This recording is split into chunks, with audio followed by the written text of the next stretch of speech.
সাধারণ গতির 3/4 গতিতে হেঁটে এক ব্যক্তির কোনো দূরত্ব অতিক্রম করতে সাধারণ সময় থেকে 2 ঘন্টা সময় বেশি নেয়। সাধারণ গতিতে ওই দূরত্ব অতিক্রম করতে সে সময় নেবে।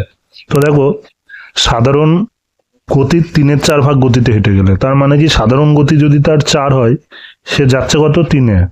তার মানে সাধারণ গতি তার 4 হলে সে যাচ্ছে গতিবেগ কত 3-এ। তাহলে গতি আছে, এটা স্পিডে রয়েছে, তাহলে স্পিডকে উল্টালে কি পাওয়া যায়, সময়। 3:4 হয়ে যাবে, এটা কি হয়ে যাবে, টাইম। তাহলে দেখো, সাধারণ সময় তার 3 লাগার কথা, আর লেগেছে তার কত 4। তাহলে আমার সময় কত বেশি নিয়েছে, 3-এর থেকে 4 সময় বেশি লেগে গেছে, 1 ইউনিট বেশি সময় লেগে গেছে। আর এখানে আছে কত, 2 ঘন্টা সময় বেশি নিয়েছে। তাহলে আমাদের এই 1 ইউনিটের মান 2 লেখা যায়।